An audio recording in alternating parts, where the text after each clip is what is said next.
आज नवरात्रि का दूसरा दिन है। नवरात्रि एक संस्कृत शब्द है जिसका अर्थ होता है 9 रातें। इन 9 रातों और 10 दिन के दौरान शक्ति देवी के 9 रूपों की पूजा की जाती है और 10वां दिन दशहरा मनाया जाता है।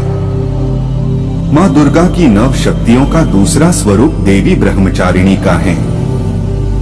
यहाँ ब्रह्मा शब्द का अर्थ तपस्या है। ब्रह्मचारिणी अर्थात तप की चारिणी, तप का आचरण करने वाली। कहा भी है वेदस्तत्वं तपो ब्रह्म, वेद तत्व और तप ब्रह्मा शब्द के अर्थ हैं। ब्रह्मचारिणी देवी का स्वरूप पूर्ण ज्योतिर्मय एवं अत्यंत भव्य है। इनके दाहिने हाथ में जप की माला एवं बाएं हाथ में कमंडल रहता है। इस वीडियो में हम एक एक करके ब्रह्मचारिणी माता की जन्म कथा, पूजा का फल और स्तुति मंत्र जानेंगे। तो आइए अब हम ब्रह्मचारिणी माता की जन्म कथा जानते हैं। इससे पहले वीडियो को लाइक और चैनल को सब्सक्राइब करना ना भूले।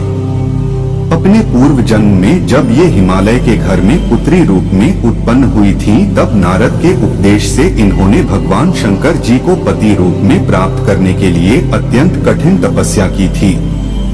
इस दुष्कर तपस्या के कारण इन्हें तपस्चारिणी अर्थात ब्रह्मचारिणी नाम से अभिहित किया गया। 1000 वर्ष उन्होंने केवल फल मूल खाकर व्यतीत किए और 100 वर्षों तक केवल शाक पर निर्वाह किया था। कुछ दिनों तक कठिन उपवास रखते हुए देवी ने खुले आकाश के नीचे वर्षा और धूप के भयानक कष्ट सहे। इस कठिन तपस्या के पश्चात 3000 वर्षों तक केवल जमीन पर टूटकर गिरे हुए बेलपत्रों को खाकर वे भगवान शिव की आराधना करती रहीं। इसके बाद उन्होंने सूखे बेलपत्रों को भी खाना छोड़ दिया और कई हजार वर्षों तक वे निर्जल और निराहार तपस्या करती रहीं। पत्तों को भी खाना छोड़ देने के कारण उनका एक नाम अर्पणा भी पड़ गया। कई हजार वर्षों की इस कठिन तपस्या के कारण ब्रह्मचारिणी देवी का शरीर एकदम क्षीण हो उठा। उनकी यह दशा देखकर उनकी माता मेना अत्यंत दुखी हुई और उन्होंने उन्हें इस कठिन तपस्या से विरक्त करने के लिए आवाज दी उमा।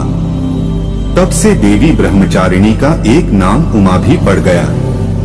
उनकी इस तपस्या से तीनों लोकों में हाहाकार मच गया। देवता, ऋषि, सिद्धगण, मुनि सभी देवी ब्रह्मचारिणी की इस तपस्या को अभूतपूर्व पुण्यकृत्य बताते हुए उनकी सराहना करने लगे। अंत में पितामह ब्रह्मा जी ने आकाशवाणी के द्वारा उन्हें संबोधित करते हुए प्रसन्न स्वर में कहा, हे देवी, आज तक किसी ने ऐसी कठोर तपस्या नहीं की जैसी तुमने की है। तुम्हारे इस अलौकिक कृत्य की चारों ओर सराहना हो रही है। तुम्हारी मनोकामना सर्वतोभावेन परिपूर्ण होगी। भगवान चंद्रमौली शिवजी तुम्हें पति रूप में प्राप्त अवश्य होंगे। अब तुम तपस्या से विरत होकर घर लौट जाओ, शीघ्र ही तुम्हारे पिता तुम्हें बुलाने आ रहे हैं। अब हम ब्रह्मचारिणी माता की पूजा करने से किस फल की प्राप्ति होती है जानते हैं। देवी ब्रह्मचारिणी की आराधना से अनंत फल की प्राप्ति एवं तप, त्याग, वैराग्य, सदाचार, संयम जैसे गुणों की वृद्धि होती है। जीवन के कठिन संघर्षों में भी व्यक्ति अपने कर्तव्य से विचलित नहीं होता।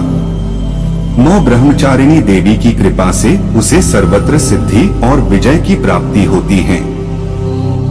लालसाओं से मुक्ति के लिए मां ब्रह्मचारिणी का ध्यान लगाना अच्छा होता है। अब हम ब्रह्मचारिणी माता की स्तुति मंत्र जानते हैं। 1 या देवी सर्वभूतेषु मां ब्रह्मचारिणी रूपेण संस्थिता।